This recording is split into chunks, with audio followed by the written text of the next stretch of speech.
Right, so my name's Wayne Hemingway. I run a company called Hemingway Design. We design all sorts of stuff from housing estates to furniture to decorative products like wallpaper. We started the fashion label Red or Dead, which I'll explain a bit more about in a minute. And we even design giant water butts in the shape of big backsides. A bit about how we started off, and a lot of this from saying the word we, because everything that I talk about wouldn't have happened unless myself and Geraldine hadn't met when we were younger than you. We met when we were 18 in a disco in Burnley, and there was this young lad. We both had kind of the same attitude to what we enjoyed, and that was dancing, getting dressed in cool clothes, listening to music, watching bands, just going out in general. And I've got 4 kids myself, all grown up. 3 of them are all older than any student in here, I think, unless there's some mature students. And I've said the same to them. You know, the life is about happiness. You should, at any stage in your life, you should really try and do things that make you happy, as long as that's legal. And what made myself and Geraldine happy was dancing and going out. Simple as that. So I would always encourage any of you to do, especially at your stage in your life, just do what makes you happy. Because if you do that, you've got a chance of going on to do things that will stimulate you for the rest of your life. Don't listen to your parents if they're saying do something, and if your parents are saying to you, you should really go down this route, but you want to go down another route. If that other route that's your route makes you happy, do it. Again, and as long as the route that you're choosing is legal, obviously.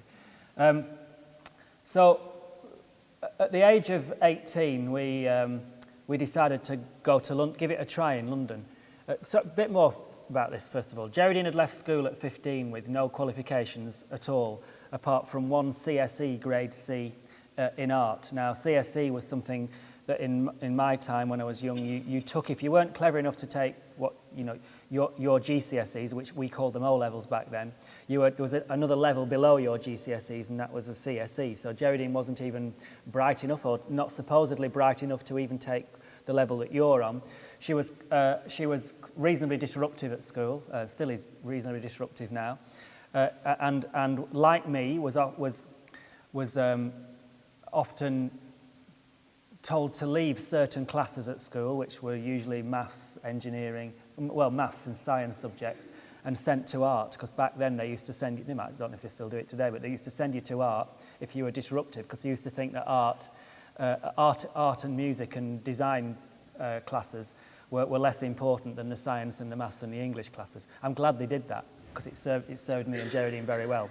So she left school at 15 with just that 1 qualification, and went to work as a trainee wages clerk, but spent all her spare time making clothes, because that's what she enjoyed doing. She just wanted to wear a different outfit every time she went out, and she wanted to have enough money to buy fabric and to make clothes. When we grew up, there was no way that the word designer, so we're talking about, we grew up in the 60s and the 70s, and there was no way that the concept of being a designer would have ever gone into anybody's family from our background. There was no way that we would have known that there was a possibility of becoming a designer. It just wasn't. I know, again, for you young ones, it's probably hard to believe that, but that was the case. And I just want to stop there for a second. And who in here would like to, so we became fashion designers, and most of you know that, and I'll tell that story in a bit, but who in here would like to be a fashion designer? Right, quite a lot, that's good. Right, now, keep your hand up if you've got a sewing machine. So that's all of you, basically. Keep your hand up if you have got clothes on now that you've made yourself. Now that's really disappointing. No, really, not one of you. Geraldine would never have worn anything that she hadn't made, and she didn't want to be a designer. But the thing she didn't know that there was such a concept of a designer. But the thing that made her a designer is precisely that everything she wore, and because that's about 2 things. Design is not about a natural... In fact, I don't believe anything in life is about having a natural gift. It's about hard work. You know, if you look at Rory McIlroy, the world's #1 golfer, you know, it's pretty clear that he's hit more golf balls as a young person than anybody else. And by hitting those golf balls, David Beckham will always say the reason that he became the best crosser of a ball was because in his granddad's back garden he had a tyre. His granddad strung up a tyre, and he would never go to sleep until he kicked the ball 10 times in a row through that tyre. And he's become obsessed. He's a compulsive obsessive, but it's a bloody good thing to have. His compulsive obsession. Geraldine is a compulsive obsessive. It's a bloody good thing to have if it enables you to become the best in your field and succeed. And he wouldn't go to bed till 2 o'clock in the morning sometimes. And it's a great story if you hear him tell it. He wouldn't, as a 10-year-old, he would stay up till 2 in the morning until he got that ball through that thing. Now, you cannot become a really good fashion designer if you do not work really, really hard. Everybody I know, Alexander McQueen started his career. He was a work placement at our place. Everybody I know, from Vivienne Westwood to Paul Smith, they work their backsides off. They're workaholics, and workaholic in a good way. And that's got to start now. And I don't want to sound like your dad, and I can be a lot tougher than your lecturers because I can tell you like it is. But it's just hard work, really, really hard work, but it pays off. Every time, I would say that for every one of you here who said you wanted to be a fashion designer, which of you enjoys watching X Factor or Strictly on a Saturday night before you go out? Quite a few half sheepish hands going up. Which of you doesn't watch telly out of those? 1, 2, out of the fashion designers, 2. So the rest of you watch telly. The next time you watch something on telly, your sewing machine can be running. You know, you can turn it up loud enough, not your sewing machine, the telly, so you can hear it, and you can do both. You know, you can multitask in life, and you don't have to give up. You can't take your sewing machine when you go out dancing, but you can go out. Which of you likes going out drinking? Most of you. How many nights a week do you go out? 2, 3, 4, 5. You know, just cut 1 or 2 of those out and spend that time listening to music and making. It's amazing what it will do to you. It's unbelievable what it will do. It will do far more than reading books and listening to your lecturers telling you about the theory of fashion. I know that. So we moved to London, and we moved to London because there was more clubs to go to, more records to buy, more bands to see. Simple as that. We just thought we'd give it a go. The first thing I did when I got to London was I'd formed a band, put an advert up in the Windsor Castle in Camden, which is me there. Not the one on the left, no. Yeah, the one on the right, yeah. So, well, we're cool. So that, or maybe not. That's a picture from 1979 in Camden. And has anybody here been in a band while they've been at college? Oh, come on. Oh, come on. You've got to try everything. You've got to have a go, and it'll be more about trying everything. You know, me and Geraldine just try everything. And even at our age, we'll just try everything. You just keep trying things. You keep experimenting, and you fail miserably. I failed miserably in that. But no, we had great fun. So there's no such thing as failing miserably. There's failing heroically. We failed heroically. We imploded in a haze of alcohol and arguments. But what a glorious exit it was. I remember that night on stage where it all went wrong. And you'll never forget it, and you learn from it, and you gain so much from doing those things. We've never been afraid of failure and about having a go and taking chances. And again, you'll hear about it in a bit. But anyway, formed this band, and we used to keep our rent money in a tin above the mantelpiece. And me and Geraldine rented this flat, and it was £18 a week, and we'd keep the rent money. And back then, a landlord used to come round on a Monday morning and collect the rent in cash, and I spent up money on a saxophone, and couldn't get the money back together for the rent that was due. So we had to get some money quickly, and we'd heard about this new market that was starting at Camden. So me and Geraldine went down to Camden Market with a bag full of her clothes that she'd made and a bag full of I've always worn second-hand clothes, so it was a bag of my second-hand clothes and my old punk clothes. And the rent on the market was £6, and we took 100 and odd quid that first day. We were so excited, we went out and blew a bit of it. We went to a club that night because we had 100 and odd quid in our pockets, which we never normally had. And we went out clubbing.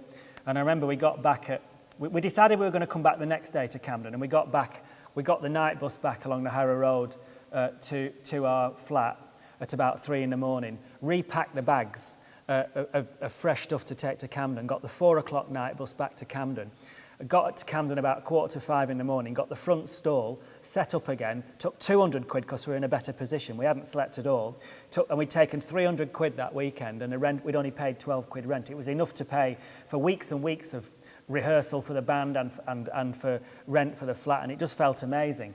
And then we decided, right, well, we'd never planned in our lives that we could ever have a business or that we knew anything about selling stuff.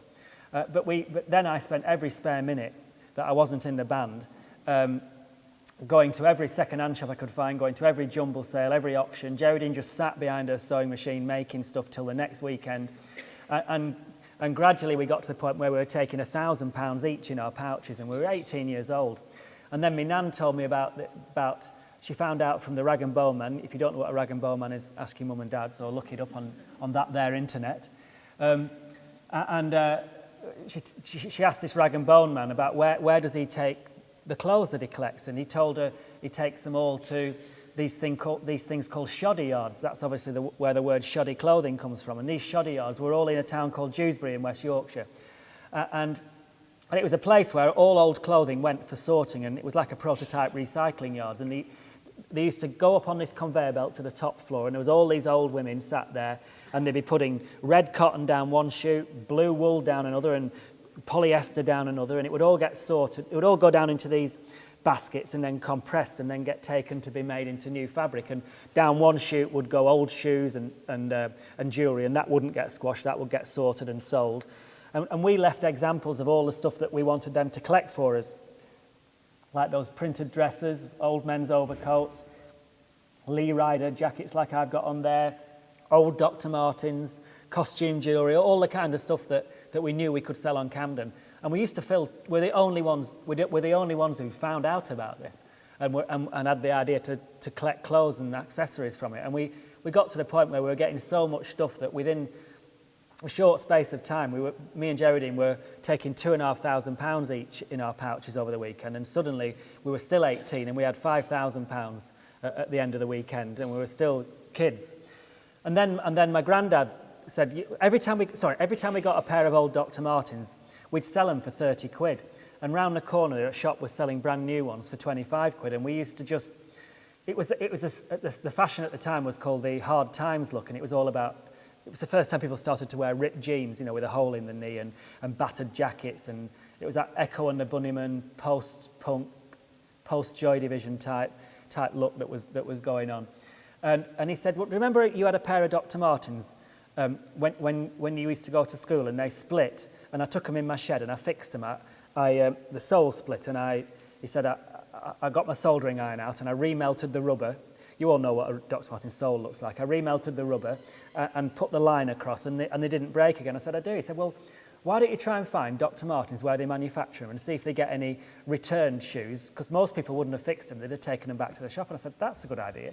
So I tracked them down to Kettering, not a million miles from here, to Wellingborough, not a million miles from here. And lo and behold, they had hundreds of these Dr. Martens that were broken, and I bought them all at 10p each, got them all in a van, bought them regularly week after week. I bought 6 soldering irons, and the rest of my band that were on the dole would sit in our kitchen. My granddad taught them how to fix these Dr. Martens, and I'd pay them £1, so I paid Dr. Martens 10p, and we'd sell them all at 30 quid. It was ridiculous. It got to the point where me and Jerry were taking £5,000 each in our pouches. We had loads of staff. We had like an open-air supermarket at weekends. And imagine that. We bought our first house for cash when we were 19. I think I was just turned 20 and Geraldine was 19, a 3-bedroom house in London for cash when we were younger than most of you here. Parallel to all that, Geraldine took a stall in Kensington Market. It's worth looking up for those of you who are doing fashion, just for looking at the history of fashion. It's worth looking at Kensington Market. It was this amazing place on Kensington High Street, which was full of everything that you'd want in terms of youth culture. So it was, there'd be somebody there selling last night's bootleg recording of a Joy Division concert. There'd be somebody there who was starting a tattoo parlour, a fledgling hairdresser, somebody selling, but lots of people like Geraldine who took their sewing machines in there and would sit there making mini collections of clothing and have their fabric stacked up in the corner. So Geraldine she rented a place at 15 quid a week in Kensington. It was no bigger than from here to the wall, well, much smaller than that, from here to the wall over there. And she made 8 items of clothing. She didn't put her label in it. So it wasn't, but it did look like a mini collection.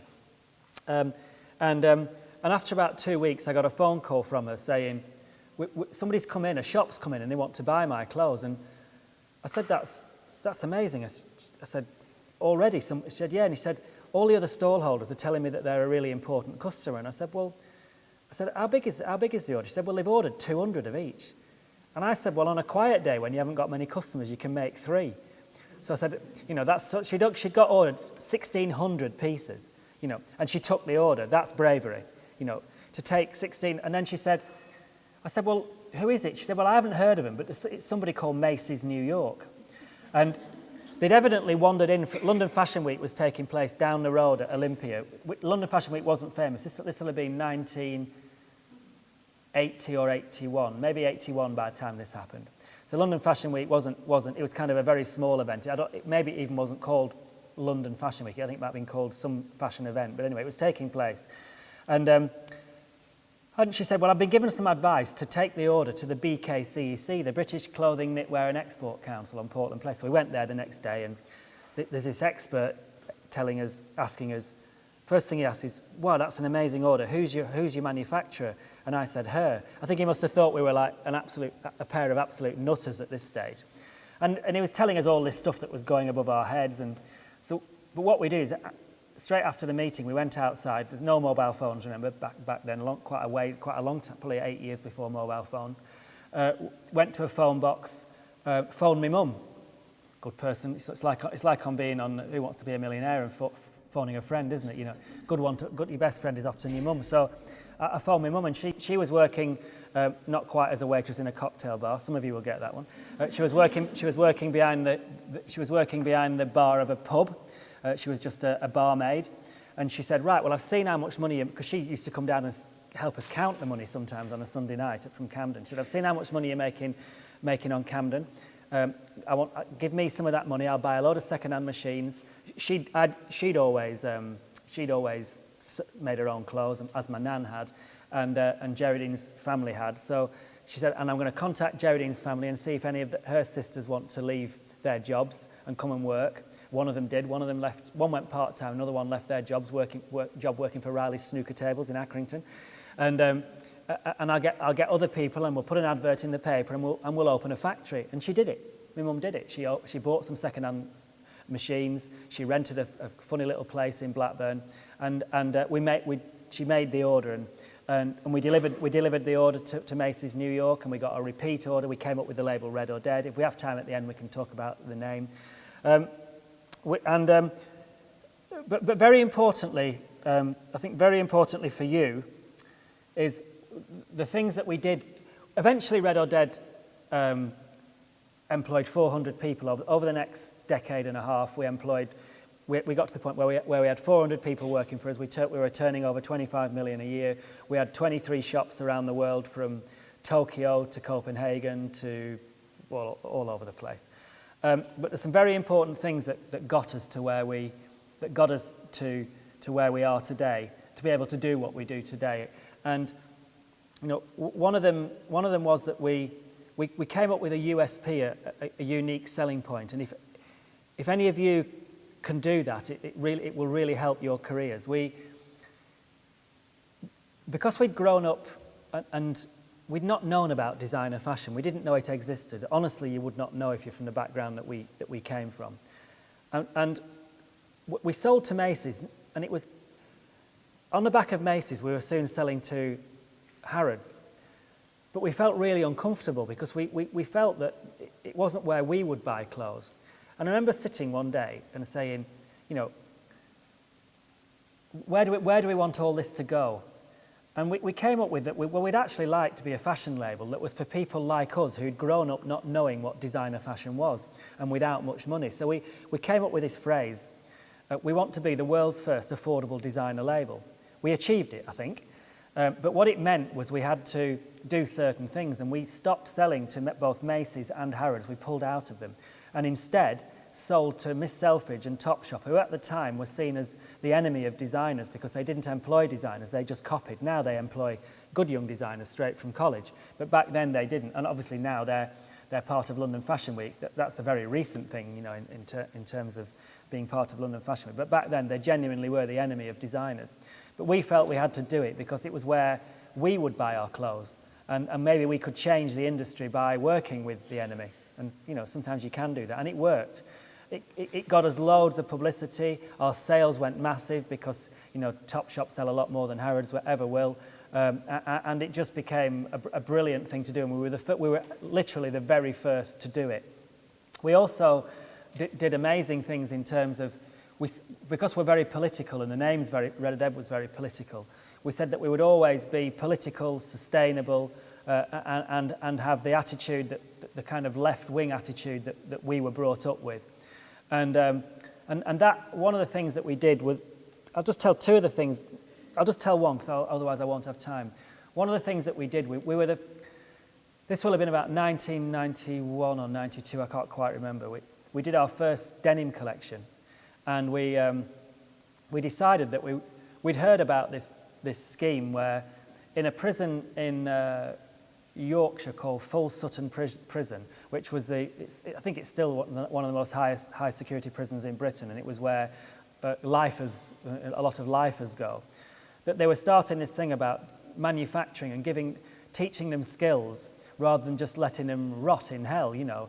And we felt, well, that seems sensible, because we knew from having kids that if people are kept busy and their mind is kept occupied, they're less likely to be disruptive and, well, less likely to be naughty, I suppose. Obviously, these people were a lot more than naughty. They'd killed people, but we thought surely it's better to give them, you know, just to give them a purpose in life rather than just shut them away and do nothing.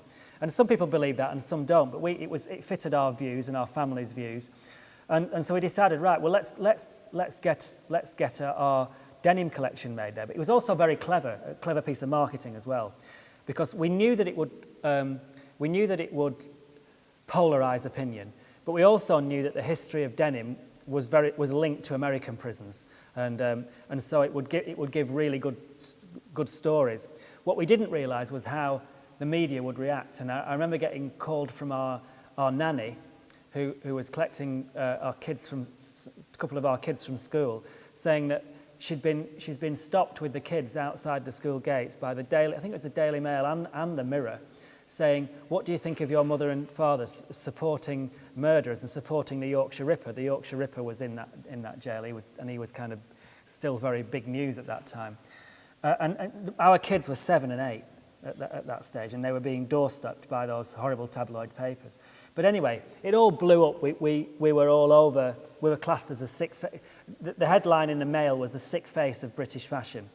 But we knew that we weren't the sick face of British fashion. We knew that we were had an opinion which I hold very dear to this day. We still help a charity called Fine Cell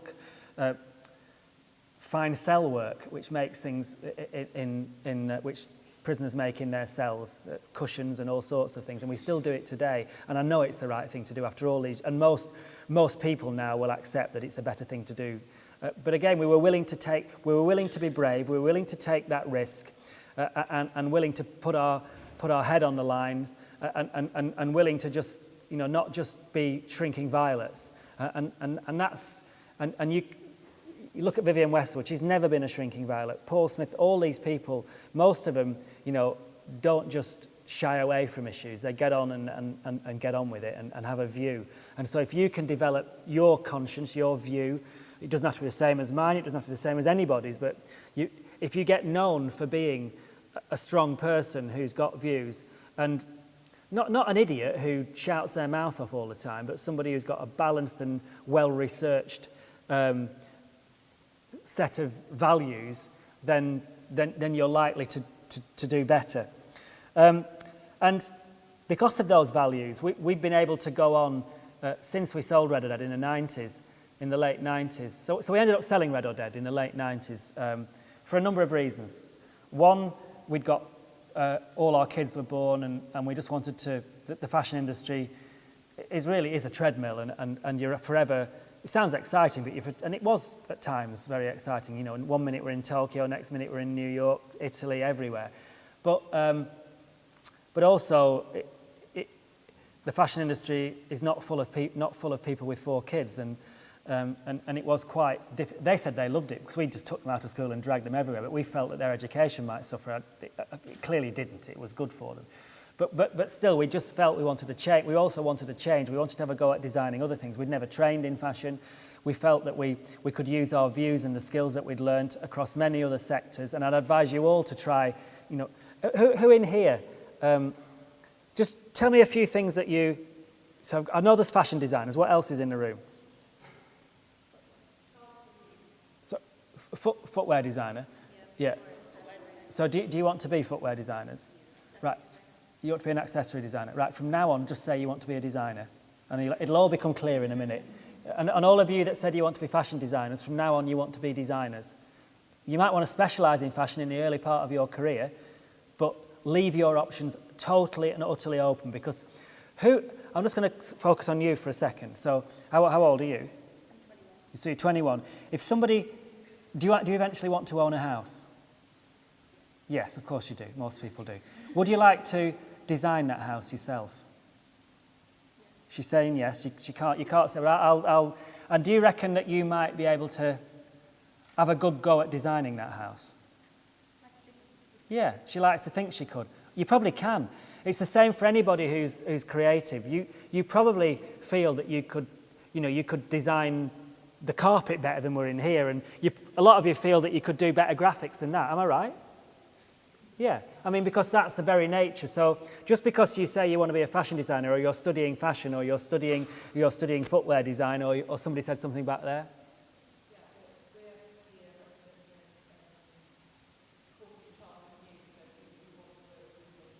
Yeah, but you know, it's just there is so much that you can do. You know, when you've got a mind that's creative and entrepreneurial, you can retrain yourself so bloody quickly just by hard work again.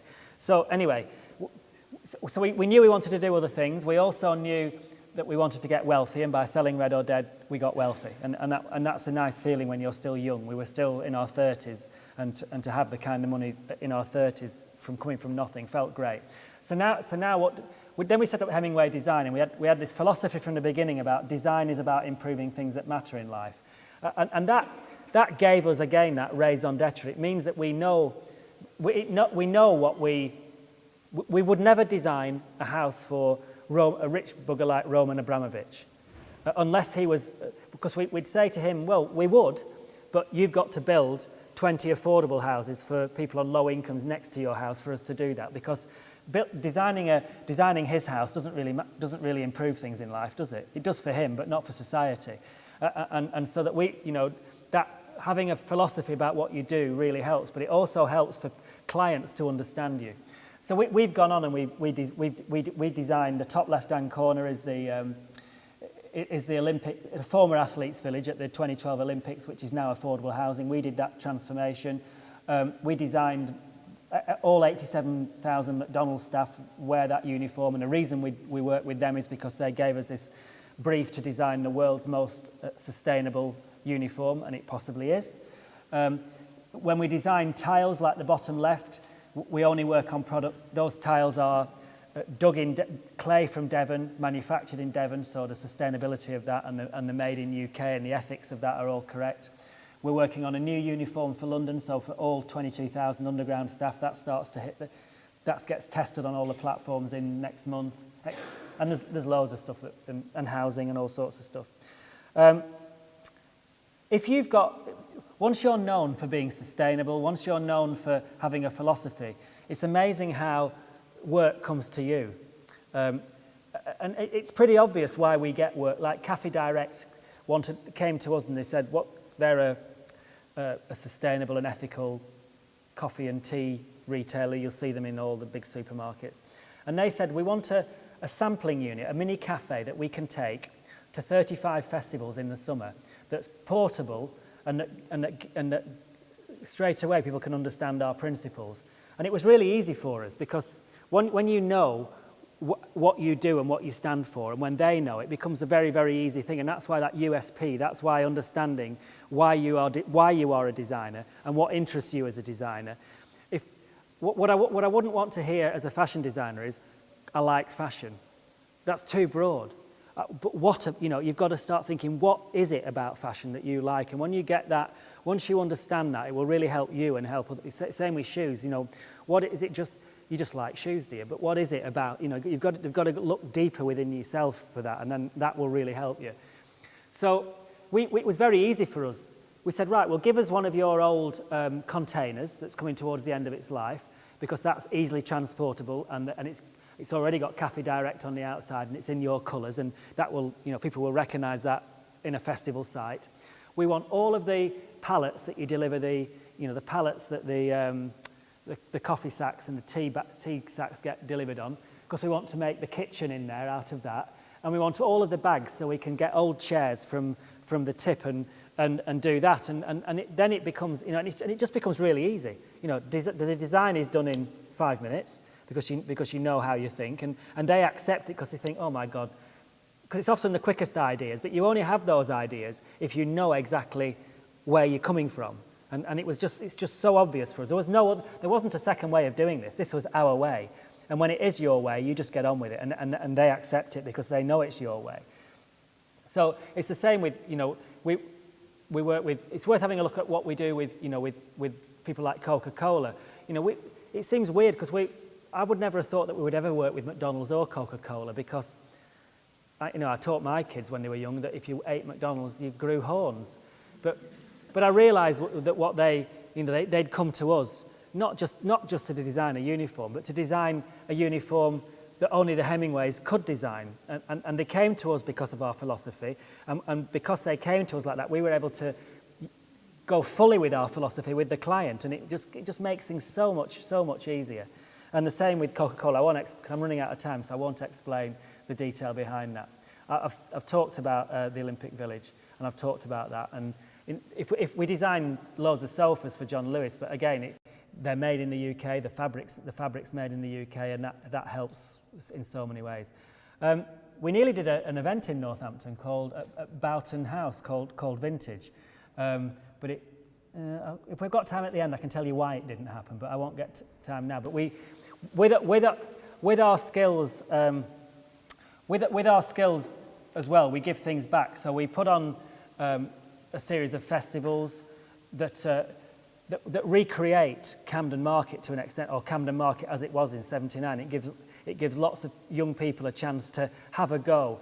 You've got to, whether it's at a festival, whether it's at a market, the best thing that you can ever do as creative young people is get in front of thousands of other people and let them see what you can do, whether it's making a pair of shoes, whether it's making jewellery, whether it's making fashion, because what you gain by that is, forget about the money. We were lucky that we got the money as well, but what you really gain is that ability to learn from customers, and that's how you do learn. You learn very, very quickly. You girls are brilliant at. How I learnt about whether we were any good as designers was working in our shops, and when especially a woman would come along and say, try a skirt on, and say, always very polite, and say, oh, I'll think about it. And you know straight away whether she's genuinely thinking about it or she thinks your design's a pile of shit. Because you can tell but you only learn that by the way that the customer speaks and the look, and you look them in the eyes and you can see all of that. You can't learn that down the internet, because you can't see all that behind a keyboard. And if you can get in front of your customers, you have to be thick-skinned. You design things that are absolutely rubbish. All of us do that, but you learn. And so the best thing that any of you lot who can sew now will be to make things and then get them in front of your friends. That's one way, or get them in front of people who are not your friends. That's another way and a better way, and start to learn. You'll learn so quickly. You really will learn so quickly. And so we give these chances at the events that we do. I was going to play a video to show you this, but I'm not actually, because I'm going to crack on. I just want to talk about now what you can achieve as creative people. Around the world now, young creative people are making a difference, and you can make a difference. If you get the chance, try to go to the Mitte district in Berlin, which was an area that was colonized by young people because it was the only place that they could afford to live in Berlin when the wall came down. And look at what, or the generation above you, but certainly the 25 to 30-year-old, look at what they're creating given the chance. And the best places in the world, I'd love to be your age again, and have the chance to create a new future. And people are doing it all around the world, and sometimes you need to be inspired. So go out there and be inspired. You don't be inspired by staying in Northampton. You've got to try and find a way to get to places that can let you see what's happening in the world. As designers gain so much by stepping outside of where they are and seeing things. We constantly step out of our office. We don't bury ourselves. If there's never a time where sometimes you can travel by going on the internet and looking at things, but you must always look outside of what you do, and we do that all the time. So look at places like the Mitte district. Go to Williamsburg in New York and see how your generation are changing society, and then go on and change society for the better yourself. I've written about, because it's a very short talk today and I've got to give you a chance to ask questions, but if you go onto Hemingway Design website and look at the blog section, or there's a section called Wayne's Mouthings, I'll have written about this in detail, and it really is worth reading about it, and hopefully it'll inspire you. Look at what's happening in Hackney Wick and see how, again, your generation is changing a kind of unloved and deprived part of London for the better. It's only you can do it. Politicians can't do it. You can be political through your thinking and your creativity, and it is down to you. My generation did it to an extent. Some of your generation are not as political as us, but you've all got to get political. And that is not about doing what silly Russell Brand says and not voting.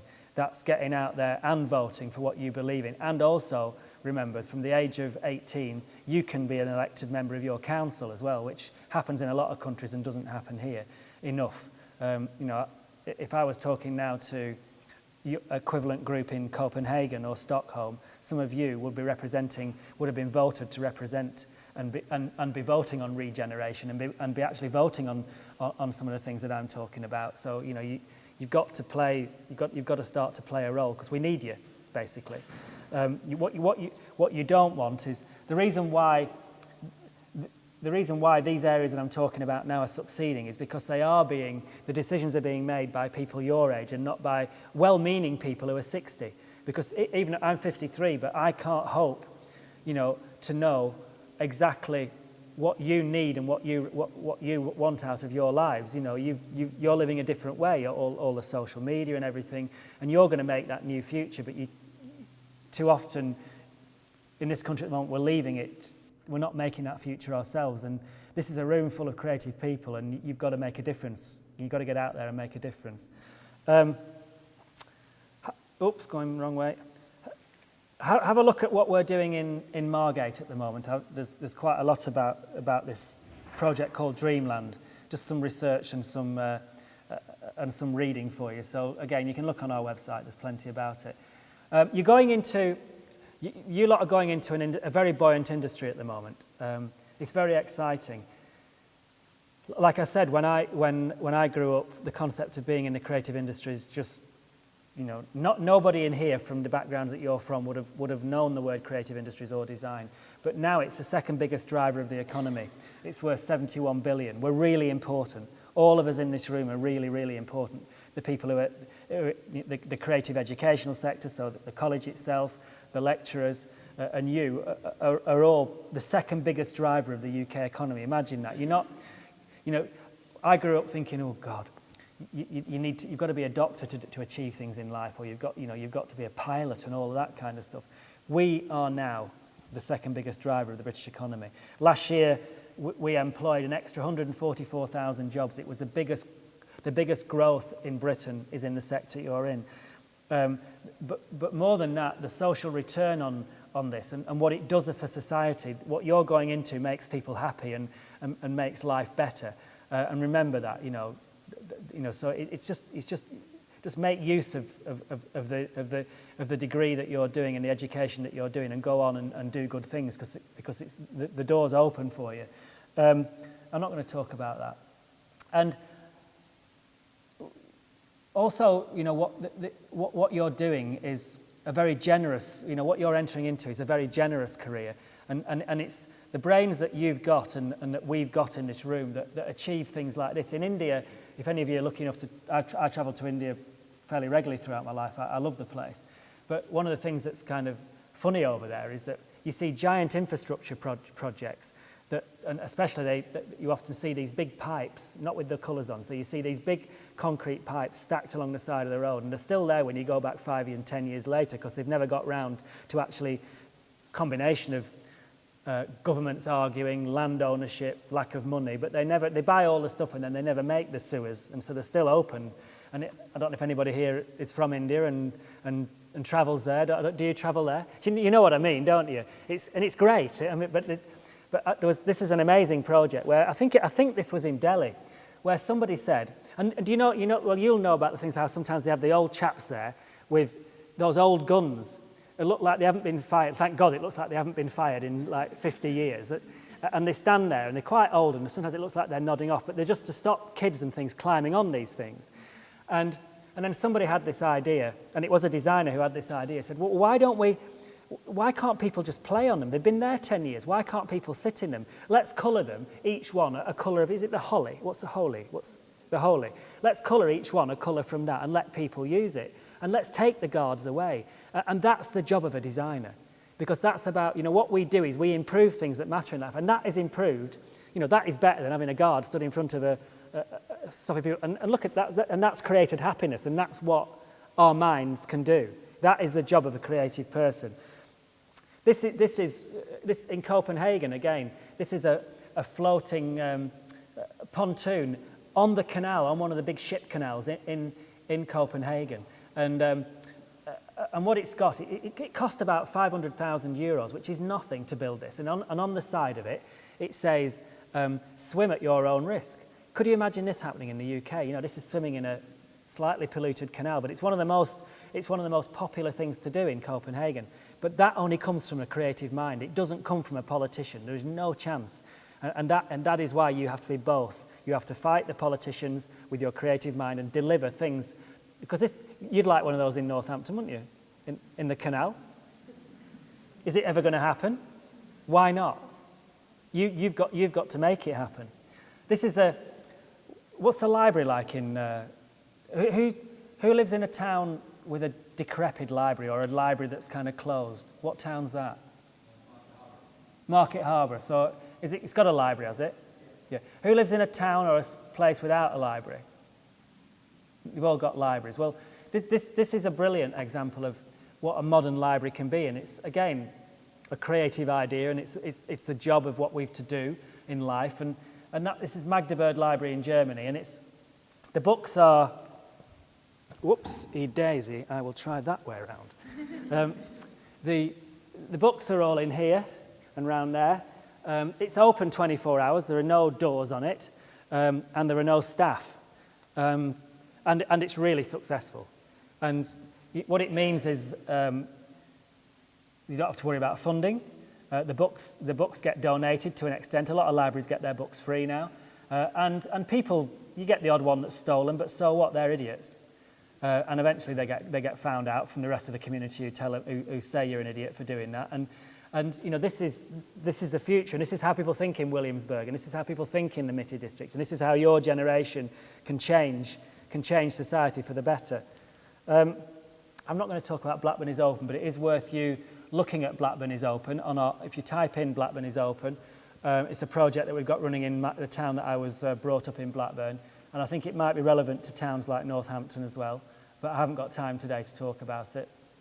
And I just want to finish off for the last 2 or 3 minutes and before we do questions, about just explaining, you know, what it is to be a designer. So after we sold Red or Dead, we didn't know what we wanted to do. But the first thing that we did was we ended up doing housing, and it started off like this. I saw this housing, and it was being built by Barratt's, and it was 70% market housing to buy and 30% social housing to rent. And I looked at it, and it was worrying me. It looked like something else. Could it look like something else to you? So there's quite a few. You all heard the word prison coming out. That's exactly what it looked like to me. So, like you, I saw, or you, like me, saw something, because prisons are not good, are they? You know, we saw something that was not right about that. And I couldn't leave it lie, so I got on the train and I did that, just on Photoshop. And, but then I got back to the office and we were laughing about it as a team. And then we thought, it's not funny, is it? It's not funny that housing is being built for your generation that is shite, you know, basically. You know, it's how many of you want to live in that? How many of you find it beautiful and uplifting? How many of you have been brought up in something better than that? None of you. Just I want hands up. Who's been brought up in what they consider to be housing better than that? So it's, as far as I can see, it's just about 100%. So how the hell, as society, are we allowing to go backwards? You know, we're not going backwards when it comes to who thinks that the phone that they've got now is better than the first phone that they had when they were 16 or whatever. So we're not going backwards in phones. Whose latest tablet or computer is better than the first one they had? Of course. If we were to ask your parents, is the car that you've got now better than your first car? Of course it is. They don't break down anymore. Everything, you know, from the comfort of beds, just about everything. Not everything, but most things are better. You know, that's what society does. We move forward. So who thinks that housing is really important? It's massively important to our well-being. And possibly, maybe the most important thing that's designed might be your house. And as you get older, you'll understand that more and more as you have kids and all of them settle down. And yet, we're going backwards. Throughout Britain, we're going backwards. So we thought, yeah, this is funny, but it's not funny. Let's do something about it. So what I did is I sent that to the head of planning. This was in Swindon. The head of planning in Swindon, the mayor, the planning authority, all the councillors, the radio station, and the newspaper. And I got on the front page of the newspaper, I got on the radio. I was banned from Swindon, which was great. But eventually, I got onto Newsnight in a debate with the house builders, and Paxman sided with me, and I came up with this phrase, the wimpification and the Barrattification of Britain. And before we knew it, we were contacted by Wimpy to say, would we be interested in building some houses for them. His daughters had said that they'd been Red or Dead fans, and what we were saying was right, that the housing that they're building was not fit for purpose, and they'd seen their dad build houses that they were not proud of. His dad, and he said, right, can we talk? So he offered for us to, we said, would you build some houses for us? I said, well, first of all, we've never built any houses in our lives before. We need 6 months to get out there and research and immerse ourselves so that we're fit for purpose in terms of housing designers. And, you know, that's what you need to do. You can't do everything, you know, it's not just flippant. You can't just design a house by being flippant.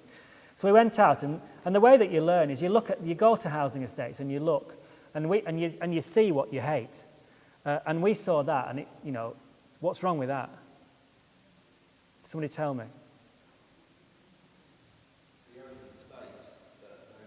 Yeah, it doesn't make any sense. It's just like, it's completely counterintuitive. So we went out and started to do this. Putting signs like that up everywhere. We saw pictures of 5 springy chickens, and we're thinking, what the F's that about? What kind of a play? Is that fun for kids to play on? 5 springy chickens, and it's funny, but it's just like it's not funny. So then you start to look into your own background. This is where I was brought up in Queen's Park Flats in Blackburn. What do you see when you see that? Somebody tell me what they see when they see that. Right. So children having fun. Now, that's exactly what it was. It was a great place to grow up. If I was in a room full of town planners, somebody might say, oh, that looks dangerous. Oh, and look at deck access flats. It would be health and safety gone crazy, yeah. So, and what do you do? So you're fashion. So you're already thinking better than the town planner might be thinking, just in that. And that proves, again, that your mind can be used in many ways. This is where my wife, Geraldine, was brought up. That's my niece, Meg, and my nephew, Tom. Is that better or worse than that housing that I showed a bit earlier? So I'm going to have to finish soon because people are going, aren't they? Is that better or worse? Why is it? I'll keep on you because you've got an interest, obviously. Why is it better? Because they're playing. It's got space. They can build things on the back. It's quite simple, really. So I'm going to go past. So this was the land that we were offered. We got to this site, and Geraldine, the chairman of Wimpy, said to us, "This is where we'd like you to build the houses." And we said, "Well, how many?" Because we thought it was just like half a dozen. And he said, 760. And Geraldine just said yes, in the same way that she said she said yes to Macy's New York. And I just looked at her and thought, fuck. But we built a team around us and we delivered it. This was the first street. It won Housing Development of the Year. It's a massive success. It's a just ridiculously happy and successful housing development. I'm not going to talk about that. It was generous. It was about everywhere gets communal barbecues. The Arts Council researched on how the hell did these two fashion designers do the most successful housing development in years, and it was about the power of the barbecue, the fact that we were generous and gave communal barbecues everywhere. And that's it. 5 minutes of questions.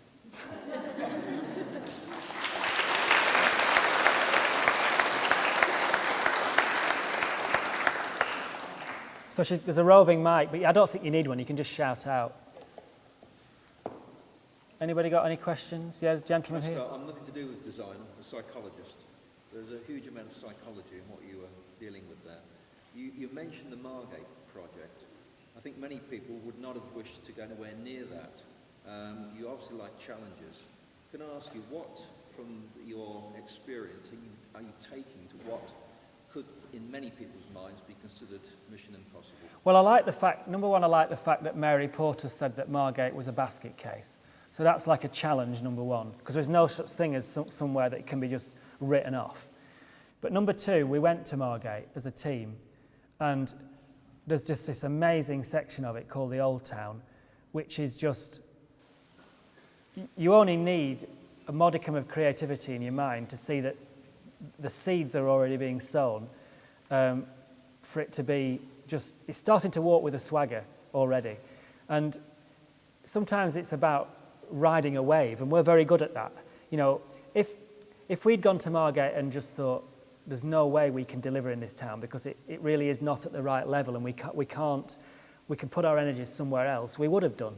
But, you know, you've also got to, as business people, not to swim against the tide, and we're swimming with the tide in Margate, if you excuse the pun. We're absolutely swimming with the tide.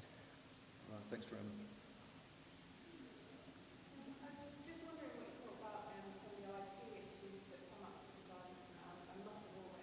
Okay. Recently, earlier in the year, had one of my products turn up very heavily inspired by Mark Spencer's. Do you say try to keep an eye or move on? Move on. Yeah. It means that you're good. If they've copied you, you're good. You just move on. What you can do is again an act of generosity. Is you can say, I think you may have been inspired by. You can say, I'm not sure, but a few of us here think that you may have been inspired. You write a really nice letter. You may have been inspired by my designs, and you show your design and you show that. You've got to be fairly sure because it's got to be close, and you show it, and so that it's there on your PDF or however you send it, and you say, can I come in and build a range around this? I'd love to work with you. I'm glad you like my style. I'd love to work with you.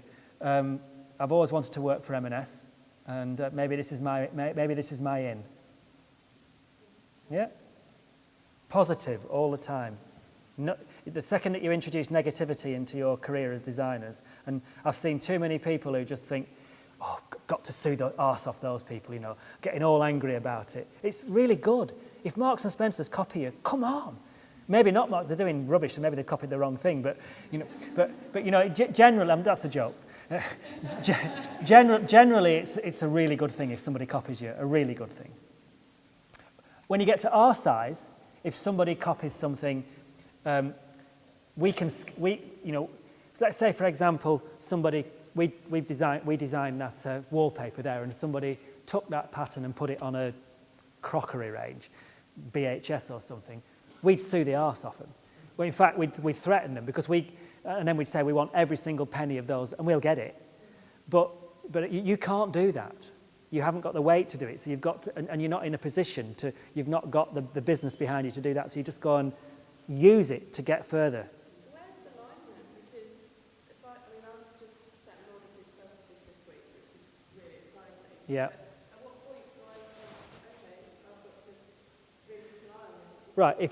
If Selfridges have ordered from you, and Marks and Spencer's have copied that product that's going in Selfridges, then you work with the Selfridges legal department, and you go and make friends with them, and you take them out for a pizza or something. And they do it for you because they would love to get Marks and Spencer's in trouble, but you can't do it.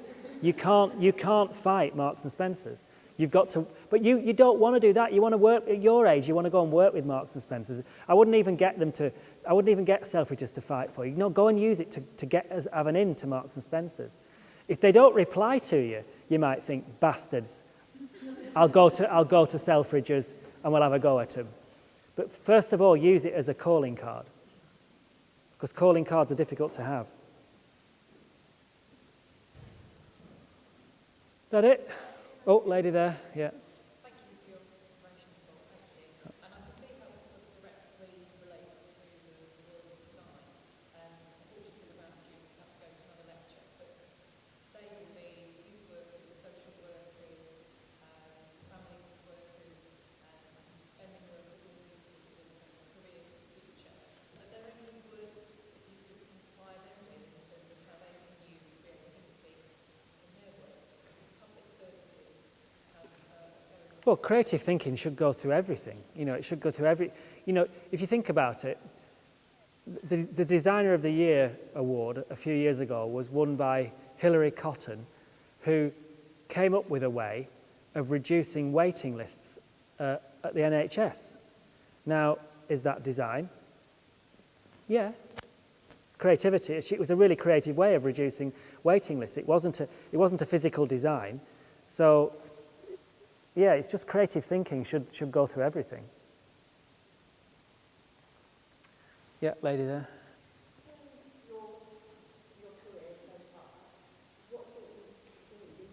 The housing, the last thing I showed, the states in Gateshead, by far. Because housing, to change, we changed the face of housing to an extent. It's won awards all around the world. It's a happy place to live. It gets visited by other people before they build their housing estate. And it was the biggest challenge we've ever undertaken, to go straight from fashion to that and to nail it, which we did. That set the scene for everything else. We knew we could do anything after that. And it's much more impactful than fashion. Fashion's great because it obviously got me and Geraldine together in terms of how she looked. So it's obviously an important thing, and it attracts you to somebody before you know what's going on in their mind and their heart. But housing and place probably is a bit more impactful. Yeah.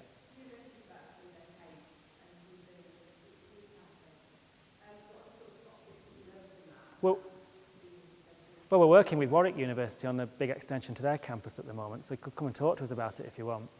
I mean, you can't answer that in a, there's the main thing is to create a place that's uplifting and in a great environment that's not just about accommodation and lecture theatres, that feels like a place that people want to think and get together, and that every space is well thought out, that even as you're walking from your flat, from your apartment to the lecture theatre, that you're being stimulated and you've been able to stop and do things that, we've just done a 760-page vision for Warwick University, and I'm very proud of what we've achieved, and it's being built now. Well, it's going to planning now. Yeah, we'd love to work in Northampton doing that. Probably too late. Yeah.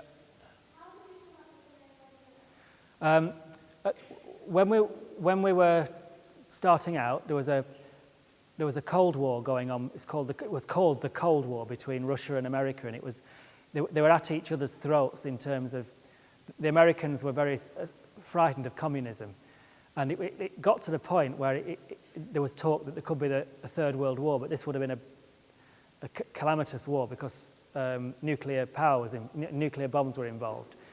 And lots of young people your age were in cities marching, going better red than dead, and that was a very provocative thing because we were blaming the Americans for being aggressive and saying that we'd prefer, rather than have a war, we'd prefer to be communists than go to war. Now that was everything against what our parents and our grandparents believed in, because the Americans had saved our asses in the Second World War, and here was a whole generation being anti-American for a good reason.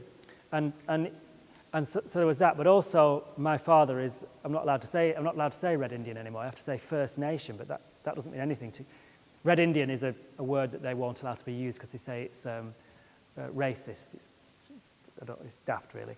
But anyway, so I'm half Red Indian, or half Native American, or half First Nation, as you're supposed to call it today. And so that was, the red or dead bit, the Red Indian bit came into it as well, and it just seemed and it was a very catchy name. Ultimately, it's a very catchy name, and that's important. Yeah. Do you think you'll ever go back to doing fashion? Well, the McDonald's uniform is fashion. I think we changed that radically. I think when you see the new uniform for London, which all transport staff, 22,000, you'll see that is fashion to an extent. It's fashionable, but it's not, it will last a long time. We never say never again, but I think I'd leave it. I'm not saying I wouldn't like to lead on a fashion range at 53, and I know Geraldine wouldn't want to at 52. But we've got a team who we can be elder statesmen to, who might want to have a go. And if somebody within the business says, right, this is what we should do as Hemingway Design, we've got this idea for a label, this is what it should be, and if we felt that it was right, we would be the elder statesman, but not the face and the front of it. It's young, this fashion. It should be young, because it's more exciting when you're young. When you get older, other things, I still love fashion, but your mind goes towards a lot of other things as well, and sometimes you need to be quite, focused when you're starting something. Yeah.